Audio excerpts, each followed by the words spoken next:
ব্যক্তির লাভ ক্ষতি থেকে শুরু করে রাষ্ট্রের উন্নয়ন সবকিছুর পেছনেই থাকে অর্থনীতির অবদান, আর সেজন্য দরকার আর্থিক হিসাব নিকাশ আর অর্থনীতির চুলচেরা বিশ্লেষণ। এই বিশ্লেষণ নিয়ে ডিবিসি নিউজের সাপ্তাহিক আয়োজন অর্থনীতির সংলাপ। প্রতি শনিবার রাত 10টায় আমরা হাজির হই এই সংলাপে, আর আজ আপনাদের সঙ্গে আছি আমি মোস্তফা মাহবুব। অর্থনীতির সংলাপের আজকের বিষয়, নতুন বাজেটে বৈষম্য দূর করার রসদ আছে কি? এই বিষয় নিয়ে আজ আলোচনা করব। স্টুডিওতে আছেন Dhaka chamber of commerce and ইন্ডাস্ট্রিজের সভাপতি তাসকিন আহমেদ, আছেন ট্রাস্ট ব্যাংক পিএলসির সাবেক ব্যবস্থাপনা পরিচালক ফারুক মঈনুদ্দিন এবং আছেন সিপিডির সম্মাননীয় ফেলো ডক্টর মুস্তাফিজুর রহমান। আপনাদের তিনজনকেই স্বাগত। জনাব তাসকিন আহমেদ, আপনার কাছেই আগে আসতে চাই এই কারণ বাজেটের আয় ব্যয়ের চিত্রটা যদি আমরা দেখি, সেখানে আয়ের যে উৎস অর্থাৎ রাজস্ব আহরণ, তার একটা বড় অংশ আসলে বেসরকারি খাত থেকেই আসে। সেই জায়গায় আসলে এই বাজেটকে আপনি কিভাবে মূল্যায়ন করবেন? সংস্কার বা বৈষম্য দূর করার যে কথাগুলো বলা হচ্ছিল বাণিজ্যিক ক্ষেত্রে, ব্যবসা বাণিজ্যের ক্ষেত্রে বিশেষ করে কর বৈষম্য কি দূর হলো? দেখুন, আমরা আমাদের চেম্বারের পক্ষ থেকে ইমিডিয়েটলি একটা রেসপন্স করেছিলাম। এটা ওভারঅল আমরা বলবো একটা মিক্সড বাজেট ছিল। আমাদের ব্যবসায়িক মহল থেকে খুব অ্যাগ্রেসিভ কোনো বাজেট আমরা পাবো আমরা কিন্তু এক্সপেক্ট করিনি, এবং এক্সপেকটেশনও ছিল না। কিছু কিছু জায়গায় এবং এটি কিন্তু একটি অন্তর্বর্তী সরকারের আমলের বাজেট, যেখানে আমরা গভর্নেন্স, অ্যাকাউন্টেবিলিটি এবং রিফর্মের উপরে জোর দেওয়া হবে। যেমন ব্যাংকিং খাত আছে, আমাদের বিভিন্ন সরকারি সংস্থা আছে যেখানে আমাদের অ্যাকাউন্টেবিলিটির প্রশ্নগুলো আনা হচ্ছিল। তো ওভারঅল আমি বলবো অবশ্যই এটা তেমন একটা রূপরেখা, ক্লিয়ার রূপরেখা ব্যবসা বান্ধবভাবে যে দিবে তার প্রতিফলন আমরা দেখতে পাইনি। অবশ্যই কিছু কিছু ভালো জিনিস আছে এই বাজেটে। তার মধ্যে সবচেয়ে বেশি ইম্পর্টেন্ট হলো ভ্যাট সিম্পলিফিকেশনের অনেক কিছু ধাপ ওনারা নিয়েছেন। লোকালাইজেশনে মানে লোকাল ম্যানুফ্যাকচারিংয়ের উপরে ওনারা বেশ কিছু ইনসেন্টিভস দিয়েছেন এবং এক্সপোর্ট ডাইভার্সিফিকেশনে দিয়েছেন। কিন্তু কারেন্টলি অর্থনীতি যে চাপের মুখে আছে, এখান থেকে উত্তরণের জন্য আমরা আরেকটু ক্লিয়ার রূপরেখা এবং গাইডেন্স এক্সপেক্ট করেছিলাম, যেটা এখানে এই বাজেটে কিন্তু যথেষ্ট ঘাটতি রয়েছে বলে মনে করি। নিশ্চয়ই আপনার কাছে আমি আবারও আসবো, কিন্তু তার আগে একটু জনাব ফারুক মঈনুদ্দিন, আপনার কাছে জানতে চাই বাজেটের যে ঘাটতি, সেই ঘাটতি মেটানোর জন্য আমরা দেখি বরাবরই দেশের অভ্যন্তরীণ উৎস থেকে বড় অঙ্কের একটি ঋণ করা হয়। ব্যাংক খাত থেকে এবার 1,04,000 কোটি টাকার একটা ঋণের পরিকল্পনা করা হয়েছে। আমার প্রশ্নটা অন্য জায়গায়। আমরা দেখি যে ক্ষুদ্র ও মাঝারি খাত, যারা আসলে কর্মসংস্থান বা অর্থনীতির প্রাণ ভোমরা বলা হয় আর কি, সেখানে ঋণ প্রাপ্তির একটা অনেক জটিলতার কথা অতীতেও আমরা দেখেছি। সাম্প্রতিক সময়েও আসলে এই ক্ষুদ্র মাঝারি খাতে ঋণের প্রবাহটা কম। সেই রকম একটা বাস্তবতায় সরকার নিজেই যদি ব্যাংকগুলো থেকে বড় অঙ্কের ঋণ নেওয়া শুরু করে, ক্ষুদ্র এবং মাঝারি খাতের ব্যবসায়ীরা কি খুব সহজেই আসলে ঋণ পাবে? এখানে একটা বিষয় আছে। সেটা প্রথম কথা হচ্ছে যে সরকার যে এখন ঋণ নিচ্ছে, ব্যাংকগুলো কিন্তু মানে আগ্রহী দিচ্ছে। কারণ কথা হচ্ছে যে এখন ব্যাংকগুলোর ডিপ্লয় করার মতো এমন কোনো ফিল্ড নাই, সুতরাং তারা কিন্তু সরকারকেই দিচ্ছে। বিকজ তাদের ওই ব্যবসার জন্য যে ঋণ দেওয়ার সেখানে অলমোস্ট ডিমান্ড নাই বললেই চলে, যেহেতু ব্যবসা বাণিজ্য প্রায় স্থবির। সুতরাং এটা হচ্ছে একটা সাইড। সুতরাং ব্যাংকগুলো সেফলি তাদের ডিপোজিটটাকে ওখানে ল্যান্ড করছে। It's one side. Second side হচ্ছে আপনি এসএমইর কথা বলছেন। ইনফ্যাক্ট বেশিরভাগ ব্যাংকে কিন্তু তখন এসএমইর উপরে জোর দিচ্ছে, বিকজ এখন বড় ব্যবসায়ীরা যেহেতু আপনার কোনো ধরনের বড় বিনিয়োগে যাচ্ছে না, ব্যাংকগুলোর কিন্তু এখন এসএমইর উপরে নজর দেওয়ার কথা এবং সেটাই নজর দিচ্ছেও। কিন্তু একই সাথে বড় ব্যবসাগুলো যেভাবে স্থবির হয়ে আছে তার সাথে সম্পর্কিত কিন্তু এসএমই। বড় ব্যবসা স্থবির থাকবে, এসএমই চলবে, তা হবে না, কিন্তু এটি ইন্টারকানেক্টেড। কিন্তু সুতরাং বড় ব্যবসা যার যে বিশাল যারা শিল্প ইত্যাদি যখন স্থবির থাকে, এসএমই ব্যবসা কিন্তু তার সাথে সম্পর্কিত এবং সেটাও স্থবির থাকবে। সুতরাং ব্যাংকগুলো চাইলেও কিন্তু তখন যে বড়দেরকেও দিতে পারছে না, এসএমইতেও তাদের এমন কোনো ডিমান্ড তৈরি হচ্ছে না যে ব্যাংকগুলো দেবে। আদারওয়াইজ আমি ব্যাংকের সাথে জড়িত বলেই বলছি যে এমন কোনো ক্রাইসিস এখনও নাই যে আমরা কোনো ব্যাংক এসএমই খাতকে দিচ্ছে না। কিন্তু এসএমই খাত যদি না চায়, ব্যাংকগুলো কী করবে? ব্যাংকগুলো কি সামগ্রিক যে বিনিয়োগ মন্দা তার একটা নেতিবাচক? এক্স্যাক্টলি, আমি সেই কথা বলতে চাইছিলাম। যে বিনিয়োগ মন্দা, আমরা বলছি হ্যাঁ ঠিক আছে, বড় ব্যবসায়ীরা, বড় বিনিয়োগকারীরা করছেন না, বিকজ তারা ওয়েট অ্যান্ড সি পলিসি করছেন। তারা যখন ওয়েট অ্যান্ড সি করবে, তারা যখন বিনিয়োগ করবেন না, বড় কোনো ইনভেস্টমেন্টে যাবেন না, তাদের সাথে সম্পর্কিত যে এসএমই ব্যবসাগুলো সেগুলো কিন্তু স্থবির থাকবে। এটা খুব স্বাভাবিক বিষয়, কারণ এসএমইগুলো কিন্তু ওই বড় ব্যবসার সাথে তারা আইসোলেটেড না, চাঙ্গা হলে আসলে তখন তারা আইসোলেটেড না বলে তারা এই কিন্তু বিষয়ে আরো শুনবো। কিন্তু আমি ডক্টর মোস্তাফিজুর রহমান আপনার কাছে আসতে চাই, এবং যে প্রশ্নটা আপনাকে না করেই পারছি না, আসলে 50 টাকায় কি পাওয়া যায়, এই প্রশ্নটা না করে পারছি না। কারণ বলা হচ্ছে বৈষম্য দূর করার একটা পথ নকশা বা একটা দিক নির্দেশনা এই বাজেটে থাকবে। তাহলে বিশেষ করে যে গ্রুপটার কথা খুব বেশি বলা হয়, যারা খুবই ভার্নারেবল, খুব ঝুঁকির মধ্যে আছে, সেই জায়গায় আসলে আমরা দেখলাম যে ভাতাগুলো, স্বামী পরিত্যক্তা ভাতা বলি, বিধবা ভাতা বলি, বা অন্য যে ভাতাগুলো আছে, এগুলো মাত্র 50 টাকা 100 টাকা বাড়ানো, সেটি আসলে কি রাজনৈতিক স্ট্যান্ডবাজির মতোই একটি সিদ্ধান্ত হলো কিনা? ধন্যবাদ। দেখুন, আপনি তো ঠিকই বললেন যে বৈষম্য বিরোধী আন্দোলনের ফসল হলো অন্তর্বর্তীকালীন সরকার। সুতরাং তার বাজেটকে কিন্তু, যদিও এটা অন্তর্বর্তীকালীন সরকার, কিন্তু তার বাজেটকে দেখতে হবে সেই নিরিখে যে এটার কাছ থেকে প্রত্যাশাটা কী ছিল। তা আমার কাছে মনে হয়েছে যে এটা গতানুগতিকতার বাইরে যেতে পারেনি। হয়তো অনুমানের সাথে হয়তো সামঞ্জস্যপূর্ণ, কিন্তু প্রত্যাশার সাথে এটা একেবারেই হতাশাব্যঞ্জক। এখন দুটোভাবে জিনিসটাকে দেখা যেতে পারে। একটা হলো যে আপনি অর্থায়নটা তো আসতে হবে হলো আপনি কিভাবে আপনার ট্যাক্স কাঠামোটা আপনি করবেন।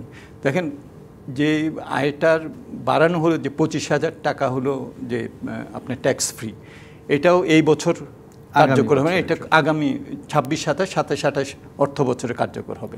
দেখেন, এটা তাহলে কিন্তু একটা সুরাহা নিম্ন মধ্যবিত্তরা পেতে পারেন। তারপরে যে 5%-এর স্ল্যাবটাকে বাদ দেওয়া হলো, সেখানে যদি আপনি দেখেন তাহলে আমরা হিসাব করেছি, সিপিডি যে মিডিয়া ব্রিফিং করেছে বাজেটের পরের দিন, যে 6 লাখ টাকা যার আয় বা 10 লাখ টাকা বা 15 লাখ টাকা, তাদের যে করটা বাড়লো সেটা বেড়েছে হলো প্রথম 6 লাখ টাকা যাদের, তাদের হলো 12.5% বাড়বে। যাদের 10 লাখ টাকা 15 লাখ টাকা যাদের ইনকাম, তাদের বাড়বে হলো 16.5% করে। 30 লাখ টাকা যাদের, তার বাড়বে হলো 7.5%। তাহলে দেখেন, আপনি যে আয়টাকে পুনর্বন্টন করবেন, সেই পুনর্বন্টনের কাঠামোতেই একটা বৈষম্য আছে। 1, 2 নম্বর, আপনি যে প্রশ্নটা করলেন, তাহলে এখানে যার নাকি 600 টাকা হয়তো ভাতা ছিল, তো সেটা তো নির্ধারিত হয়েছে বছর 2 আগে। আমি সবচেয়ে যেটা আর কি কাছাকাছি বললাম, কোনোটা তারও পেছনে হয়েছে। এখন 2 বছরে আপনি যদি দেখেন যে মূল্যস্ফীতি আমাদের গড়ে যদি 10% হয়, তাহলে 2 বছরে 21% হয়েছে। 10% তার উপরে আর 10%, 21%। তাহলে 600 টাকা, এটার উপরে আমি যদি 600 টাকারই ক্রয় ক্ষমতা রাখতে চাই, তাহলেও আপনাকে 120 টাকা বাড়াতে হবে। তাহলে আপনি যদি 50 টাকা বাড়ান, তাহলে কিন্তু প্রকারান্তরে তার ক্রয় ক্ষমতাটা ওই 600 টাকার থেকেও কমে গেল।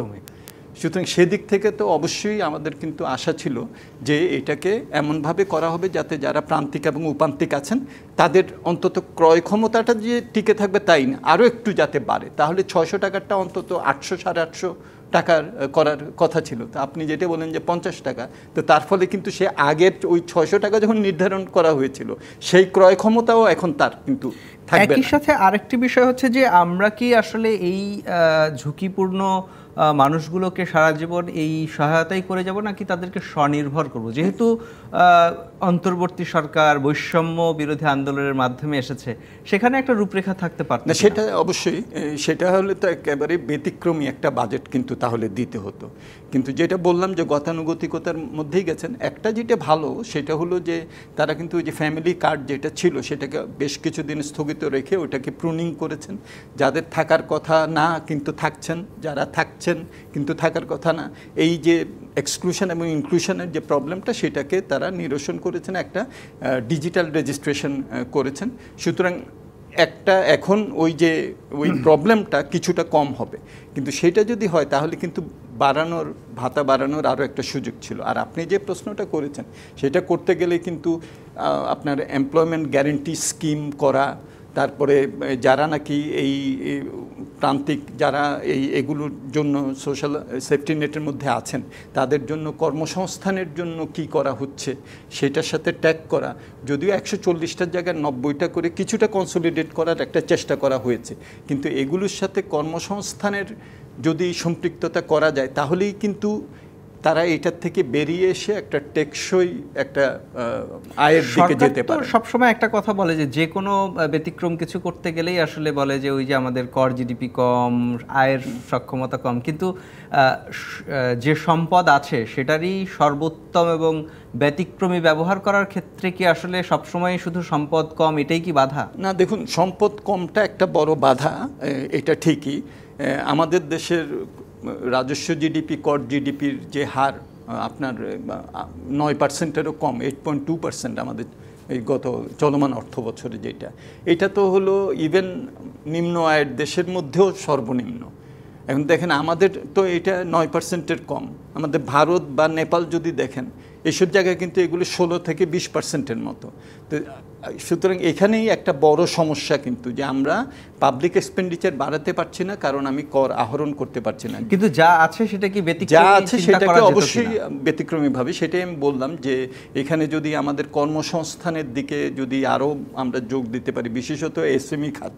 এসএমই খাতটা তো হলো আমাদের দেশে কর্মসংস্থানের সবচেয়ে বড় একটা খাত। সেই প্রসঙ্গে আমাদেরকে অবশ্যই কি প্রণোদনা আমরা দেব, কি নীতিমালা গ্রহণ করব, কি সুযোগ তাদের জন্য সৃষ্টি করব, কি প্রতিবন্ধকতা তাদের জন্য আমরা সরাবো, সেটার উপরে নির্ভর দরকার ছিল। সেই প্রসঙ্গে একটু জনাব তাসকিন আহমেদ, আপনার কাছে আসতে চাই। আপনি জানেন হয়তো যে সারা বিশ্বই তো এখন আবার অস্থির হচ্ছে, মধ্যপ্রাচ্যেও আবার একটা যুদ্ধের দামামা চলছে। আমরা অতীত সময়ে যেমনটা দেখেছি বহির্বিশ্বের সংকটগুলো খুব বেশি আসলে বাংলাদেশকে স্পর্শ করেনি। নিশ্চয়ই ডক্টর মুস্তাফিজ আমার সঙ্গে একমত হবেন, কারণ বাংলাদেশের অভ্যন্তরে একটা শক্তিশালী অর্থনৈতিক ভিত ছিল। সেই জায়গায় আসলে এই বাজেটের মধ্যে অভ্যন্তরীণ অর্থনীতিকে খুবই চাঙা করে, গতিশীল করে, সেরকম কোনো রসদ কি আপনারা দেখেছেন? আপনার কথাটা একটু আমি দ্বিমত পোষণ করি। বহির্বিশ্বে যখন আমরা যদি 2008-09-এর যেটা স্লো ডাউন রিসেশন হয়েছিল সেটার সাথে বাংলাদেশের অর্থনীতির তেমন একটা ডিরেক্ট রিলেশন ছিল না, কারণ আমাদের গ্লোবাল ইকোনমির সাথে আমাদের কানেক্টিভিটিটা কম ছিল রাদার। কিন্তু এখন যে সংঘাত হচ্ছে ইনফ্যাক্ট এটা গত 3-3.5 বছর ধরেই শুরু হচ্ছে, এটার কিন্তু একটা ডিপ ইম্প্যাক্ট আমাদের ইকোনমিতে শর্ট টার্ম এবং মিড টার্মে এটা অবশ্যই পড়বে। যে আপনি যদি দেখেন গত 24 ঘন্টায় যে হঠাৎ করে ইসরায়েল ইরানের একটা নতুন সংঘাত শুরু হলো, এতে ওভারনাইট কিন্তু একটা সিগনিফিকেন্ট হারে কিন্তু অয়েল প্রাইস বেড়ে গেছে। আপনি আমার প্রশ্নটা যেটা করেছিলেন যে আমাদের যে রেভিনিউ জেনারেশনের যেই খাতটা, আমার কাছে মনে হয় যে প্রায় 5,60,64,000 কোটি টাকার একটা আহরণ। আমার কাছে মনে হয়েছে যে কোনো ইকোনমিক ইন্ডিকেটর কিন্তু উপরের দিকে না, সবই কিন্তু নিম্নমুখী। আমাদের প্রাইভেট সেক্টর ইনভেস্টমেন্ট, আপনাকে অর্থনীতি সঞ্চালনের ব্যাপারে যদি আমাদের এই বাজেটটা একটু ফোকাসড হতো, আপনাকে এসএমই খাতকে বাদ রেখে আমরা কিন্তু গার্মেন্ট সেক্টরকে কিছু হলেই আমরা আওয়াজ অনেক ন্যাশনাল টিভিতে দেখতে পারি, কারণ আমরা কিন্তু শুনি যে 30 থেকে 40 লক্ষ কর্মসংস্থান এখানে হয়। আপনাকে বুঝতে হবে আমাদের দেশের টোটাল ওয়ার্কফোর্স ইজ অলমোস্ট 7.5 কোটি, তার মধ্যে অলমোস্ট 50% 4 কোটির অধিক কিন্তু আমাদের এসএমই সেক্টরে মানে কর্মরত আছেন। এই সেক্টরে যখন এই যে আমাদের যে গত 2-3 বছর ধরে ইকোনমিক একটা অর্থনৈতিক প্রেশারে আছে এবং গত 1 বছরে পলিসি রেট বাড়িয়ে আমরা শুনছি পলিসি রেট বাড়ালেই বহলে আমাদের মূল্যস্ফীতি কমে যাবে, কথাটা কি ঠিক? আপনার এই অর্থনীতির এই যে পলিসি রেটের সাথে ব্যাংকিং সেক্টরের রেটের সাথে যেসব অ্যাডভান্সড ইকোনমি, যাদের পুরো ইকোনমিটা ডিপেন্ড করে হলো লোন স্ট্রাকচারের উপরে, বাড়ি কিনতে গেলে লোন, গাড়ি কিনতে গেলে লোন, কিন্তু আমাদের দেশে কিন্তু এখনও ওইটা ডিরেক্ট ইম্প্যাক্ট নেই। তাহলে 3 বছর ধরেও আমাদের মানে মূল্যস্ফীতিটা তো হাই হয়ে আছে কেন বলেন? সো এখানে আমরা বাজেটে আমরা এক্সপেক্ট করেছিলাম যে এই যে অর্থনীতি চলমান থাকবে, মানুষ খেয়ে পরে বাঁচবে, ঠিক না? এই জায়গাটার উপরে আরেকটু বেশি কনসেন্ট্রেট করে আরও বেগবান কিছু ক্লিয়ার রোডম্যাপ এবং ব্যাংকিং সেক্টরে আরেকটু দিক নির্দেশনা থাকলে ভালো মনে হয়। ছোট ছোট দু একটা প্রসঙ্গ যদি একটু বলি, যেমন ধরেন অভ্যন্তরীণ শিল্পের কতকগুলো পণ্য, বিশেষ করে যদি প্লাস্টিক প্রোডাক্টের কথাই বলি, এগুলোতে যে ভ্যাট অ্যাডজাস্টমেন্ট হলো, সম্পূরক শুল্ক কোনো কোনো ক্ষেত্রে বেড়েছে, এই সমস্ত পণ্যগুলোর তো দাম বাড়বে, তাহলে অভ্যন্তরীণ বাজারে এগুলোর ভোগ কমবে কিনা? দেখেন, এটা কিন্তু একটা হোলিস্টিক এফর্ট। ডক্টর মোস্তাফিজ সাহেব যেটা বললেন, মানুষের ক্রয় ক্ষমতা কমে যাচ্ছে। আপনার ইনফ্লেশন রেট 10-এর উপরে ছিল, যা আমরা দেখছি গত 3-4 মাসে মার্জিনালি কমে 9-এর উপরে রয়েছে এখনও। আপনার এই ট্যাক্সের যে ইয়াটা হলো, বাংলাদেশে এত ট্যাক্স টু জিডিপি রেশিও এত কম, কিন্তু আমরা কিন্তু এক্সপেক্ট করেছিলাম যে আমাদেরকে কিছু আম জনতাকে একটু ব্রিদিং স্পেস দেওয়া হবে। এখন যারা মাত্র 44 লক্ষ লোক আপনার ট্যাক্স ফাইল করে, ঘুরে ফিরে কিন্তু আপনি চাপ বাড়ালেন যেসব ব্যবসা প্রতিষ্ঠান এবং ব্যক্তি মালিকানার ট্যাক্স দেয় ওদের উপরে। রাদার আমরা কিন্তু বলছিলাম আপনি আপনার ট্যাক্স নেটটা বাড়ান। সো ঘুরে ফিরে কিন্তু আশানুবাঞ্ছক কিছু হয়নি, এবং ইকোনমি তো স্লো ডাউন হতে বাধ্য, আরও ফার্দার বাধ্য এভাবে যদি আরও 6-9 মাস চলে, কারণ মানুষের বাইং ক্যাপাসিটি কমে যাচ্ছে। নিশ্চয়ই নিশ্চয়ই। জনাব ফারুক মঈনুদ্দিন, আপনার কাছে একটা বিষয় একটু জানতে চাই। যদিও আপনি বলেছেন যে সামগ্রিক ব্যবসা বাণিজ্য কম, এই কারণে আসলে ক্ষুদ্র মাঝারি খাতের ঋণের প্রবাহটা কম, কিন্তু আমরা তো দেখেছি যে আসলে উৎসব কেন্দ্রিক আমাদের অর্থনীতি বেশ চাঙ্গা থাকে, এবং একেবারেই যে ক্ষুদ্র মাঝারি শিল্প, উৎসব কেন্দ্রিক যে সমস্ত অভ্যন্তরীণ ভোগ্যপণ্য সেগুলোর ব্যবসা, এখানে তো আসলে ব্যবসা চলছে, অভ্যন্তরীণ অর্থনীতি চাঙ্গা রয়েছে, এবং সেখানে একটা বলা চলে যে অর্থের একটা চাহিদাও কিন্তু আছে, যে কারণে আমরা দেখি যে এই ক্ষুদ্র মাঝারি খাতের উদ্যোক্তারা এনজিওদের কাছে ঋণ নিচ্ছে, ব্যাংকের কাছে কেন নয়? তারা প্রথম কথা হচ্ছে উৎসব কেন্দ্রিক যে ঋণগুলো হচ্ছে এগুলো কিন্তু সত্যিকার অর্থে সাময়িক, এবং ব্যাংকগুলোও কিন্তু সাগ্রহ এখানে দিচ্ছে, এবং এনজিওর কাছ থেকে ঋণ নিচ্ছে, ব্যাংক থেকে না নিয়ে, এটা আমার কাছে পুরোপুরি সঠিক মনে হচ্ছে না এই কথাটি। বিকজ এনজিওর কাছ থেকে ঋণ নেওয়া এটা অনেক বেশি কস্টলি হয় তাদের জন্য।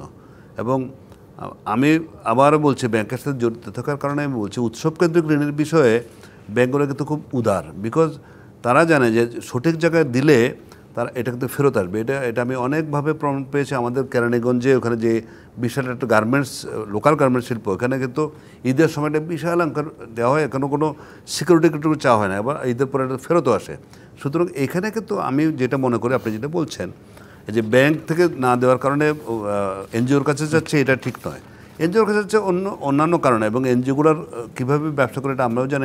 নিশ্চয়ই আপনার কাছে সেই কারণগুলো হয়তো পরের শুনবো ধীরে ধীরে, কিন্তু তার আগে একটা বিরতি নেওয়ার সময় হয়েছে। বিরতিতে যাওয়ার আগে ডক্টর মোস্তাফিজুর রহমান, আপনার কাছে একটা প্রশ্ন রেখে যেতে চাই। সেটি হচ্ছে যে আসলে মানুষ মূসক বা ভ্যাট কখন দেয়? আসলে মানে ভ্যাটটা তো ক্রেতা দেয়, তার মানে হচ্ছে যখন ভোগ বাড়ে তখনই নিশ্চয়ই ভ্যাটটা দেয়। তো এই আমরা দেখছি বাজেটের যে রাজস্ব আদায়ের যে লক্ষ্য, জাতীয় রাজস্ব বোর্ডের যেটি 4,99,000 কোটি টাকা, তার 37.8% আসবে ভ্যাট থেকে। একই সাথে সরকার মূল্যস্ফীতি কমানোর নামে আসলে ভোগ বা ব্যয় কমানোর কথা ভাবছে, আবার ভ্যাট থেকে সর্বোচ্চ পরিমাণ রাজস্ব আহরণের কথা ভাবছে। তো সেটি আসলে কেন, এই বিষয়ে একটা আপনার কাছে জানতে চাই, কিন্তু তার আগে একটা বিরতি নিতে হবে। দর্শক, আপনারা দেখছেন অর্থনীতির সংলাপ। এ পর্যায়ে নিচ্ছি একটি বিরতি, সঙ্গেই থাকুন। বিরতির পর আবারও স্বাগত জানাচ্ছি অর্থনীতির সংলাপে। আজকের বিষয়, নতুন বাজেটে বৈষম্য দূর করার রসদ আছে কি? বিরতিতে যাওয়ার আগে ডক্টর মোস্তাফিজুর রহমান, আপনার কাছে জানতে চাচ্ছিলাম যে রাজস্ব আহরণের ক্ষেত্রে জাতীয় রাজস্ব বোর্ডের যে উৎসগুলোর কথা বলা হয়েছে, সেখানে বলা হচ্ছে মূসক বা ভ্যাট, সেটি 37.8%। মানে মানুষ যখন পণ্য কিনবে তখনই তো আসলে এই ভ্যাটটা আসবে। একই সাথে আমরা দেখছি যে মূল্যস্ফীতির কারণে সুদের হার বাড়ানো হচ্ছে, অর্থাৎ যাতে ডিমান্ডটাকে কমানো যায় সেই উদ্যোগ হচ্ছে। আবার সরকার একই সাথে রাজস্ব আহরণের বড় উৎস হিসেবেই আসলে ভ্যাটকে দেখছে। সেটি কি আসলে সাংঘর্ষিক সিদ্ধান্ত হলো কিনা? সাংঘর্ষিকই। তার কারণটা হলো যে প্রথমত আমরা যদি বাজেটের কাঠামোটা দেখি, আমাদের রাজস্ব আয়ের পৃথিবীর প্রায় সব দেশেই কিন্তু প্রত্যক্ষ কর থেকেই বেশি আদায় করা হয়, কারণ ওইটা যারা নাকি বেশি আয়ের তাদের কাছ থেকে বেশি হারে নিয়ে যারা কম আয়ের তাদেরকে আপনি সামাজিক সুরক্ষা, শিক্ষা, স্বাস্থ্যতে ব্যয় করতে পারেন। কিন্তু আমাদের দেশে তো রেশিওটা এখনও উল্টো রয়ে গেছে। আমাদের 2/3 হলো অপ্রত্যক্ষ, যেটা সাধারণ মানুষের উপরে পড়ে, আর 1/3 হলো আমাদের প্রত্যক্ষ কর, ডাইরেক্ট ট্যাক্স যেটা। সুতরাং আমাদের কাঠামোটাকে আমাদেরকে পরিবর্তন করে প্রত্যক্ষ করের দিকে আমাদের নিতে হবে। তাহলে এই যে অপ্রত্যক্ষ কর, যেটা যে ভ্যাট যেটা বললেন, এটা কারণ হলো এটা সুবিধা। আমি তো এখানে কারোকে আমি জোরজার করতে হচ্ছে না। আপনি যদি চিনি কেনেন, লবণ মানে ওই যে আপনি ওটার কাছ থেকে সামাজিক নিরাপত্তার অংশ হিসেবে যে ভদ্রলোককে আমি 650 টাকা তার ভাতা কাছ দিলাম, থেকে আপনি আবার যখন একটা দোকানে যখন যান তখন তিনি এটা দিচ্ছেন। সুতরাং এখানে কাঠামোগত একটা দুর্বলতা রয়ে গেছে। সেকেন্ড সেটা হলো যে আমাদের দেশে যেহেতু ভ্যাট হলো কি মূল্য সংযোজন কর, আপনি যেটুকু মূল্য সংযোজন করছেন তার উপরে আপনি দেবেন। কিন্তু আপনি যদি পেছনের যেটা নাকি আপনি ক্রয় করেছেন র ম্যাটেরিয়াল হিসেবে, সেইটার উপরে যেটা আপনি ক্রেডিটটা পাওয়ার কথা সেটা যদি না পান, এটা তো একটা সেলস ট্যাক্সের মতো হয়ে যায়। সুতরাং এইটা একটা। তৃতীয় সেটা হলো যে ভ্যাটের যে আমাদের যে ভিত্তিটা, এই ভিত্তিটাই তো আমরা তো অনেক জায়গায় সরকার, আমরা সবসময় বলি রাজস্ব জিডিপি রেশিও, জনগণ কতটুকু দিচ্ছে সেটার সাথে যদি আপনি জিডিপি রেশিও করেন, জনগণ তো অনেক দেয়, মাঝখানে তো আমরা জানি যে বিভিন্ন কারণে সেটা হয় না। মুহিত সাহেব একবার তার 2015-16 অর্থ বছরের বাজেটে বলছিলেন যে বাংলাদেশে 6 লক্ষ পয়েন্ট থেকে ভ্যাট কালেকশন হয়, সরকার পায় হলো 24,000 পয়েন্ট থেকে। তাহলে দেখেন কত বড় একটা, আমরা ইএফডি করতে চেয়েছি সেটা আমরা করতে পারিনি। এগুলো তো সব এখন ডিজিটালাইজেশন করে অটোমেটিকভাবে করতে হবে। সেটা যদি আমরা করতে পারি তাহলে আমরা ভ্যাটের হার যেটা আমরা 15% রেখেছি, এবং যেটার কারণেও মূল্যস্ফীতি আপনি যেটা বললেন যে সেটাও তো উস্কে যায় যখন হয় যদি হাই রেটে রাখি, বা টার্ন ওভার ট্যাক্স আমরা বাড়িয়েছি এবার, এগুলো তো মূল্যস্ফীতিকে, কারণ আলটিমেটলি তো এটা কনজিউমারের উপরে যেয়ে পড়বে। সো এইসব জায়গাগুলোতে আমরা যদি ডিজিটালাইজেশন করতে পারি তাহলে রেটও কম রাখতে পারবো, আমরা টাকাও আদায় করতে পারবো, এবং লিকেজগুলোকেও আমরা তখন দূর করতে পারবো। সো আমার মনে হয় যে আমাদের আশেপাশের দেশগুলোতেও যেভাবে প্রযুক্তিকে ব্যবহার করে এইসব জায়গাগুলো থেকে লিকেজ যেগুলো সেটাকে কমানো হচ্ছে। কিন্তু প্রশ্ন আমার যে জায়গায় সেটা হচ্ছে যে বলা হচ্ছিল একটা বৈষম্য বিরোধী আন্দোলনের মধ্য দিয়ে এই সরকার ক্ষমতায় আসছে, এবং তার কাজে কর্মে আসলে সব জায়গায় বৈষম্য দূর হয় এমন পদক্ষেপ আমরা দেখতে চাই। তাহলে এই যে বাজেট তৈরির প্রক্রিয়া বা বাজেট যে কাঠামোগত ব্যবস্থাপনা, সেখানে আসলে ঠিক কোন জায়গায় আপনি দেখলেন যে হ্যাঁ এই সিদ্ধান্তগুলো আসলে বৈষম্যকে এখন না হলেও অ্যাটলিস্ট এটি একটি রিমার্ক হিসেবে থাকলো, ভবিষ্যতে এগুলো ধীরে ধীরে বৈষম্য দূর হবে? সেই প্রশ্ন সেটা আমি রাজস্ব আয়, রাজস্ব ব্যয় এবং উন্নয়ন ব্যয়, ঘাটতি অর্থায়ন, এই তো 4টা আর কি মূল জায়গা আছে বাজেটে। আয়ের দিক থেকে একটা জায়গায় ঠিক আছে, কোভিডের আগে যেটা নাকি 30% হাইয়েস্ট ছিল সেটা আবার পুনর্স্থাপিত হয়েছে। আমি মনে করি যে এটা আয় বৈষম্যের দিক থেকে এটা একটা পজিটিভ। কিন্তু অন্যগুলো তো আমি প্রথমে বললাম যে আপনার প্রশ্নের উত্তরে যে সেখানে অনেক বৈষম্য কমবে না, সেখানে আয়ের বৈষম্য আবার বাড়বে। যদি আমি রাজস্ব ব্যয়ের কথা বলি, দেখেন আমাদের তো এখন এই যে ঘাটতি অর্থায়ন করতে যেয়ে, এবং যেহেতু আমাদের কোনো উদ্বৃত্ত নেই, আমরা তো একটা ঋণ নির্ভরতার মধ্যে পড়ে গেছি। এবং এইবার আপনি দেখবেন সরকারি যে পেনশন এবং বেতন টেতন, এটা যদি নাম্বার 1 হয়, নাম্বার 2তে চলে আসছে হলো আমাদের সুদের যে ব্যয়। সো এইটা তো এখন, এবং সেখানেও হিসাবটা শুধু দেখানো হয় কিন্তু শুধু সুদের ব্যয়টা, অভ্যন্তরীণ এবং বৈদেশিক ঋণের। তো আপনি যদি আসল যদি ধরেন তাহলে কিন্তু বের হবে যে আমরা ঋণ করে ঋণ পরিষেবা করছি। সো এই কাঠামোর থেকে আমাদের বের হয়ে যেতে হলে একদিনে এটা করা যাবে না, এটার জন্য সময় লাগবে। কিন্তু আমরা যে সংস্কার এবং যেই ধরনের প্রযুক্তিগত ব্যবহার, যে সেটার জন্য যে উদ্যমটা, সেটা যদি আরও ভালোভাবে এই বাজেটে আমরা করতে পারতাম তাহলে হয়তো পরবর্তীতে রাজনৈতিক সরকার এসে সেটা হয়তো অব্যাহত রাখতে পারত। নিশ্চয়ই আপনার কাছে আরো আমি একটু ইয়ে করে, আপনি বৈষম্য বিরোধী আন্দোলনের ফলে যে সরকারের কথা বলছেন, এখানে বিষয়টা একটা বিষয়, আপনি যেটাকে আপনি অনেক বড়ভাবে দেখছেন বৈষম্য বিরোধী, কিন্তু যে বৈষম্য বিরোধীর আন্দোলনের কথা বলছেন সেটা কিন্তু খুব সংকীর্ণ অর্থে ছিল কোটা এবং মেধা, এই বৈষম্যই ছিল শুধুমাত্র।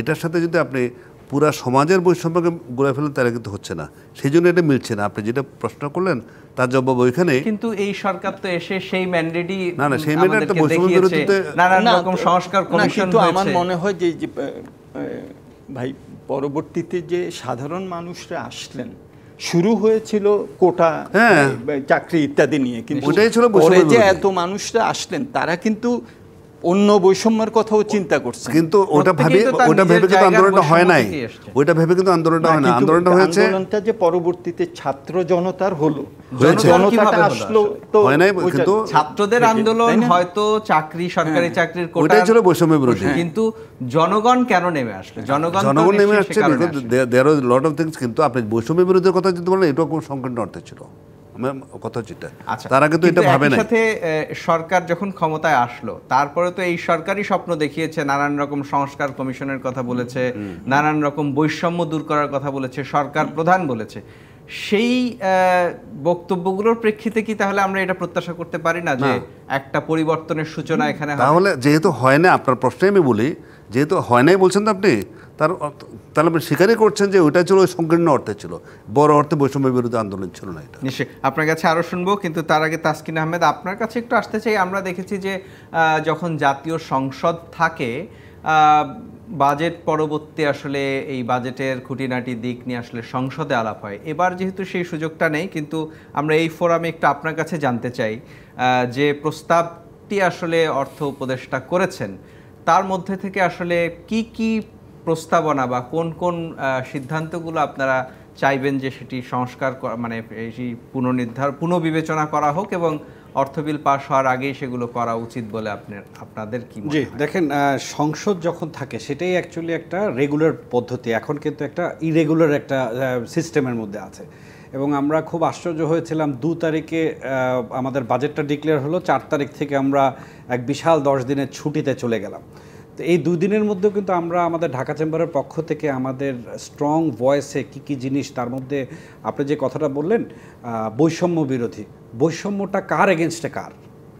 এটা কি আমাদের দেশের সাথে বাইরের বহিরাগত কোনো শক্তি? আমরা নিজেদের মধ্যে। এখন আমরা যারা প্রাইভেট সেক্টরে আমরা ব্যবসা করছি, সে যেই লেভেলেরই ব্যবসা করুক, কেউ 50 জনকে বা এমপ্লয় করেছেন, কেউ 5000 জনকে এমপ্লয় করেছেন, কেউ তার থেকে বেশি এমপ্লয় করেছেন, আর আমাদেরকে যদি শুনতে হয় যে বেতন না দিতে বলে তুমি জেলে যাবা, এটা কোন ধরনের বৈষম্য? এটা কি বৈষম্য হলো না? আর আপনার দেশের 95% মানুষ কিন্তু প্রাইভেট সেক্টরে বিজনেস করছে, মাত্র 5% লোক পাবলিক সেক্টরে কাজ করছেন। তাদেরকে অ্যাকাউন্টেবিলিটিতে আনা, আমি যদি ব্যবসা করি আমাকে বেতন অন টাইম দিতে হবে, আমাকে ব্যাংকের ইনস্টলমেন্ট অন টাইম দিতে হবে, আমাকে সব কিছু করতে হবে। সো এইটার মধ্যে আপনারা সংস্কারের কথা বলছেন, তো আমরা তো এক্সপেক্ট করেছিলাম একটা ইন্টারিম গভর্নমেন্টের মধ্যে যে স্ট্রাকচারাল, যে ডক্টর মুস্তাফিজ সাহেব যেটা বলছিলেন যে কিছু রিফর্মস আমরা দেখব, কারণ সকল রিফর্ম সংস্কার কিন্তু সম্ভব না এই 1-1.5 বছরের মধ্যে, এটা একটা চলমান পদ্ধতি। বাট অ্যাকচুয়ালি স্ট্রাকচারাল যেই ঘাটতিগুলো রয়ে গেছে, আমরা দেখেছি অনেক বা কিছু বিজনেস হাউস হাজার লক্ষ কোটি টাকা নিয়ে চলে গেছে, ওনাদেরকে আপনারা জেল জরিমানা করছেন। এই পাবলিক সেক্টরে যারা এটার সহায়ক ছিল, তাদের তো একজনকে এখন পর্যন্ত আমরা দেখতে পেলাম না যে ওনাদেরকে অ্যাকাউন্টেবল করে মানে শাস্তির কোঠায় দাঁড়া করা হয়েছে। সো এখানে structural reform is very important, যেটা আমাদের এক্সপেকটেশনও ছিল। কিন্তু ওভারঅল যদি বলেন যে এই 1 বছরের মধ্যে সংস্কার হয়ে দেশ একটা নতুন অঙ্গিকে রেডি হয়ে যাবে, আমাদের চিন্তা ভাবনারও তো চেঞ্জের একটা দরকার রয়েছে, ঠিক না? ওখানেও আমাদের সংস্কার রয়েছে। সরকার তো আবার সবকিছু আমাদের মাথার ভিতরে ঢুকে সংস্কার করতে পারবে, এটা ম্যাজিক না আর কি। It's not a magic. আর একটা বিরতিতে যাওয়ার সময় হয়েছে, কিন্তু যে প্রশ্নটি আপনাকে করেছিলাম যে সুযোগ পেলে কোন কোন সিদ্ধান্ত আসলে পরিবর্তন করার প্রস্তাব বা বিবেচনা করার কথা বলবেন, সেটা জানতে চাই, কিন্তু তার আগে একটা বিরতি। দর্শক, আপনারা দেখছেন অর্থনীতির সংলাপ। এ পর্যায়ে নিচ্ছে একটি বিরতি, সঙ্গেই থাকুন। স্বাগত আরেকবার অর্থনীতির সংলাপে। আজকের বিষয়, নতুন বাজেটে বৈষম্য দূর করার রসদ আছে কি, এই বিষয় নিয়ে আলোচনা করছিলাম। জনাব তাসকিন আহমেদ, বিরতিতে যাওয়ার আগে আপনার কাছে জানতে চেয়েছি কোন কোন বিষয়ে আসলে আপনি মনে করেন যে প্রস্তাবিত বাজেটে এটি সংশোধন হওয়া উচিত। দেখেন, আমরা ঢাকা চেম্বারের পক্ষ থেকে সবসময় বিজনেস নিয়ে ফোকাস করি, এবং আমাদের বিজনেস ফোকাসটা মূল কেন্দ্রবিন্দু থাকে এসএমই সেক্টর। আমরা খুব ক্লিয়ার গাইডেন্সে 5টা প্রস্তাবনা সরকারের কাছে জোর দাবি জানিয়েছি। তার মধ্যে একটা হলো, আমরা অলরেডি একটা অর্থনৈতিক চাপ, মূল্যস্ফীতির চাপে আছি। সেখানে কর্পোরেট টার্নওভার ট্যাক্স, এটা হলো 1 নম্বর, যেটা 0.6 থেকে 1% করা হয়েছে। কোনো ব্যবসায়ী যদি 100 কোটি টাকার ব্যবসা করে, মানে উনি টার্নওভার করে, লাভ হোক লস হোক, ওনাকে আগে 60 লাখ টাকা দিতে হতো, এখন 1 কোটি টাকা দিতে হবে। এটা দুনিয়ার কোনো সভ্য জাতির ইকোনমিতে এটা কিন্তু অ্যাকসেপ্টেবল না। আর প্রাইভেট সেক্টরে আপনি যদি ব্যক্তি মালিকানায় ব্যবসা করেন, সেটা ছিল 0.25% এটাকে 1%, একবারে 400% বাড়ানো হোক। এটা আমার মনে হয় আমরা সরকারের কাছে অনুরোধ জানিয়েছি এটাকে স্ট্রংভাবে এটাকে পুনর্বিবেচনা করার জন্য, এবং এটা করা উচিত। আর কারণ আপনাকে বলি ভাই, মানুষ ব্যবসা করবে, প্রফিট করবে, ওটা কতটুকু ডিক্লেয়ার করলো, কতটুকু আনডিক্লেয়ার্ড রাখলো, বাস্তব পক্ষেতে প্রফিট যদি করে ওখান থেকে সে ট্যাক্স দিবে। কিন্তু আমি প্রফিট করতে পারি নাই, ঘরের থেকে টাকা দিব, এইটা আপনি it should be an automated system of the total economy, না যে মানুষ ট্যাক্স দিবে। ঠিক আছে, আমি জানি আমি 10 লাখ টাকা করেছি, 50,000 না আমি 1.5 লাখ টাকা ট্যাক্স দিলাম। সেকেন্ড যেটা হলো, আপনাকে প্রাইভেট সেক্টর নন লিস্টেড কোম্পানিকে আপনি লিস্টিংয়ের জন্য আপনি ট্যাক্সটা বাড়িয়ে দিয়েছেন। আপনি এভাবে জোর জবরদস্তি করে, এর আগেও তো এটা 10% গ্যাপ ছিল, আপনি প্রাইভেট সেক্টর বিজনেসকে আপনি বাধ্য করবেন, কারণ যেই সব ইনস্টিটিউশনগুলো, পাবলিক ইনস্টিটিউশনগুলো জড়িত আছে, ওইদিকেও কিন্তু অনেক বড় চ্যালেঞ্জ রয়ে গেছে। এটা আর একটা দেখার জন্য। এবং ব্যক্তি মালিকানার কর যেটা আপনার 3 লাখ, 3.5 লাখ থেকে 3,75,000 করা হয়েছে, কিন্তু এটা আমার কাছে মনে হয়েছে যে এটা আরও অনেক ডিটেল অ্যানালাইসিস করা উচিত ছিল। এখানে 5% স্ল্যাবটা উঠিয়ে দেওয়ার ফলে এই মধ্যবিত্ত এবং প্রাইভেট সেক্টর আর্নিংয়ে ওনাদের কিন্তু একটা সাবস্ট্যান্সিয়াল হারে 30 থেকে 57% পর্যন্ত ট্যাক্স, অ্যানুয়াল ট্যাক্স বেড়ে যাবে। এটা কিন্তু মরার উপরে কুড়ার ঘাড় মতো হয়ে আসবে আমাদের এই মিড ইনকাম গ্রুপে। আমরা একেবারেই শেষ দিকে আছি, আপনাকে অসংখ্য ধন্যবাদ। জনাব ফারুক মঈনুদ্দিন, আপনাকেও ঠিক একই প্রশ্ন করতে চাই যে কোন সিদ্ধান্তটি কি পুনর্বিবেচনা করার পরামর্শ দিবেন, বিশেষ করে ব্যাংকিং সেক্টরের কথা মাথায় রেখে? ব্যাংকিং সেক্টর ব্যাপারে মানে এত বেশি পরামর্শ থাকবে যে এই অল্প সময়ের মধ্যে এটা বলা যাবে না। তবে আমি এটার সূত্র ধরে যে কথাটা বলতে চাই সেটা হচ্ছে যে আমরা ক্যাপিটাল মার্কেটের কথা যদি আসে, আমি যেহেতু ব্যাংকার হিসেবে বলছি যে এই সময় একটা সুযোগ আছে যে এরকম কোনো আইন করা হোক কিংবা এরকম কোনো বিধি করা হোক যে একটা প্রাইভেট সেক্টর কোম্পানির যে ব্যাংক লোনের একটা অনুপাত ধরে যে এর বেশি গেলে বাধ্যতামূলক পুঁজিবাজারে যেতে হবে, তাহলে ব্যাংকের উপর প্রেশার কমবে। তখন ব্যাংকগুলো কিন্তু এসএমই সেক্টরকে দেওয়ার জন্য, যে ব্যাংকে বড় ঋণ নেয় কারা, বড়রা তো ভালো কোম্পানি পুঁজিবাজারে গেলে সেখানে ভালো কোম্পানিগুলো পুঁজিবাজারে তাদেরকে যেতে বাধ্য করা যাবে। 1, 2 হচ্ছে এসএমইর জন্য ব্যাংকগুলোর কাছে অনেক বেশি ডিসবার্সেবল ফান্ড থাকবে। এইটা আমার মনে হয় সবচেয়ে বেশি প্রয়োজন ব্যাংকিং সেক্টরের জন্য। অ্যাট দ্য সেম টাইম এটা পুঁজিবাজারকেও সাহায্য করবে। অনেক ধন্যবাদ ডক্টর মুস্তাফিজুর রহমান। একেবারে শেষ দিকে আছে, আপনার কাছে ওই একই প্রশ্ন যে মানে কোন কোন জায়গায় পুনর্বিবেচনা করা উচিত বলে আপনি মনে করেন? আমার মনে হয় যে ইনকাম ট্যাক্সের যে সিস্টেমটা করা হয়েছে এটার সুযোগটা এই বছর থেকে 2025-26 থেকে দেওয়া উচিত, তাতে করে নিম্ন মধ্যবিত্ত যেতে তাসকিন সাহেব বলেছেন তাদেরকে কিছুটা আমরা হয়তো রিলিফ দিতে পারি। এবং যেভাবে এখন স্ল্যাবগুলো করা হয়েছে এবং যেভাবে যারা অপেক্ষাকৃত কম আয়ের আছেন তাদের থেকে তারা আরও বেশি দেবেন, যারা নাকি অপেক্ষাকৃত বেশি আয়ের আছেন। এই অ্যানোমালিটা অবশ্যই দূর করতে হবে হিসাবটা ওইভাবে করে। আর অপ্রত্যক্ষ করের ব্যাপারে আমি একমত, আমাদের দেশের সিস্টেমটাই দাঁড়িয়ে গেছে যে আমরা যেহেতু আদায় করতে অসুবিধা হয়, সুতরাং আগের থেকে আমরা অ্যাডভান্স নিয়ে নেই। উনি লাভ করলেন নাকি ক্ষতি হলো না এগুলোর কিছু, পরবর্তীতে ওনার ওইটা রিক্লেম করতেও অনেক অসুবিধা হয়। সো এগুলোকে যত সিম্পলিফাই করা যাবে, যত আমরা এটাকে অটোমেটিক করতে পারবো, ডিজিটালাইজ করতে পারবো, তত কিন্তু আমরা আদায়ও ভালো করতে পারবো এবং কর ফাঁকিগুলোকেও আমরা কমাতে পারবো। আর তৃতীয় যেটা আমার কাছে মনে হয় যে আমাদের এত বেশি কমপ্লেক্স সিস্টেম, এগুলাকে যেমন ভ্যাট আমি মনে করি যে 15% করা হয়েছে, আবার কোনোটায় 10, কোনোটায় 7.5, এটাকে একটা যৌক্তিক পর্যায়ে 10-এর মতো করে ওইটাকে ইউনিফর্ম করলে একটা প্রেডিক্টেবিলিটিও থাকে। আর সামাজিক সুরক্ষা, শিক্ষা, স্বাস্থ্য, এই তিনটা তো আমাদের দেশের সাধারণ মানুষের জন্য কিন্তু ওই যে পুনর্বন্টন এবং বৈষম্য নিরসন, ওইটার মূল কিন্তু এই তিনটা চাবিকাঠি। সেই জায়গাগুলোতে আমার মনে হয় যে আরও আমাদের এই যে প্রায় 7,90,000 কোটি টাকার যে আয় ব্যয়ের হিসেবের গল্প আমরা করি, কর বাড়লো, কর কমলো, কর্পোরেট ট্যাক্স বাড়লো, এই সব কিছুতে আসলে তো সাধারণ মানুষের কিছু যায় আসে না। কিন্তু যদি শিক্ষা এবং স্বাস্থ্য খাতে ব্যয় বাড়ানো যায়, শিক্ষা এবং স্বাস্থ্যের মান বাড়ানো যায়, সেক্ষেত্রে গ্রামের মানুষ, সাধারণ মানুষ সেটা পাবেন। যেমন সেখানে একটা দিক নির্দেশনা থাকা উচিত। স্বাস্থ্যের কথা বলি, স্বাস্থ্য আমাদের দেশে প্রায় 73% হলো আউট অফ পকেট। এটা সাউথ এশিয়াতে সবচেয়ে বেশি, কারণ আমাদের পাবলিক যে হেলথ সার্ভিস এটা ভালো না, এবং আপনি দেখেন এটা 1%-এর মতো। শিক্ষায় আমাদের এটা 2%-এর কাছাকাছি। এইসব জায়গায় সামাজিক সুরক্ষা, আমাদের তো আসলে সামাজিক সুরক্ষা থেকে এখন সোশ্যাল সেফটি নেট থেকে সোশ্যাল সিকিউরিটিতে যাওয়া দরকার, হ্যাঁ, সোশ্যাল ইন্স্যুরেন্সের দিকে যাওয়া দরকার, আমাদের হেলথ ইন্স্যুরেন্সের দিকে যাওয়া দরকার। এগুলোর মধ্যে আমাদের একটা হলো পুনর্বিন্যাসও করতে হবে, আবার অর্থায়নও করতে হবে। কিন্তু অর্থায়ন করতে যে একটা বড় যেটা আর কি সমস্যা, আমরা তো অনেক সময় বলি যে পার্সেন্টেজটা বাড়াও, অর্থ বাড়াতে গেলে পার্সেন্টেজ বাড়াও, তাহলে আপনি কোনো না কোনো জায়গা থেকে হয় আপনার টাকাটা আনতে হবে আপনার রাজস্ব বাড়িয়ে, অথবা অন্য জায়গা থেকে আপনার কমাতে হবে। সো এইগুলো তো একটা পলিটিক্যাল ডিসিশনেরও ব্যাপার, সুতরাং এইগুলো ইজি না।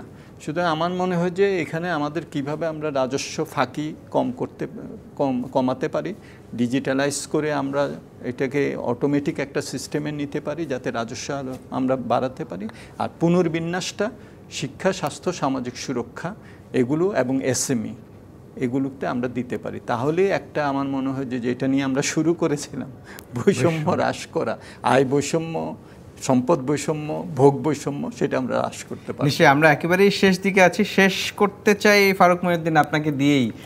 আপনি বলছিলেন যে আসলে বৈষম্য দূর করা বা ওই যে আকাঙ্ক্ষা, সেটি আসলে এই সরকারের খুব বড় সুযোগ নেই। তারপরও আসলে একটা দিক নির্দেশনা পাওয়ার বা দেওয়ার সুযোগ তো তৈরি হয়েছিল, এবং সরকারে যারা আছেন তারা তো সেই প্রাজ্ঞজনরাই ছিলেন, তারা তো সেই স্বপ্নটা দেখাচ্ছিলেন।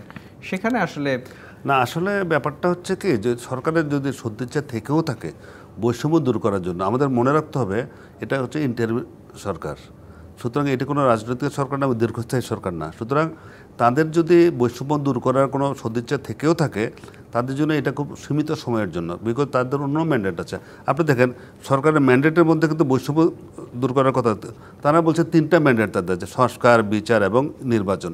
এর মধ্যে বৈষম্য দূর করাটা কোথায় আছে?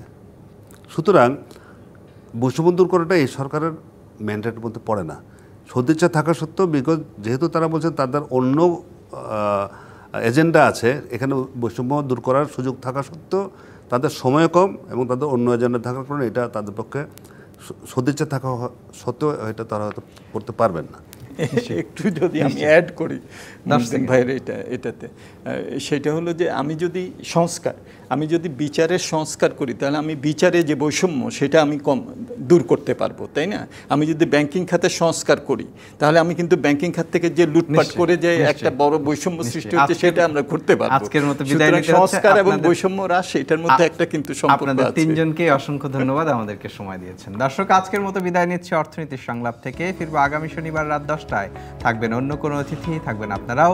ডিবিসি নিউজের সঙ্গেই থাকুন 24 ঘন্টা।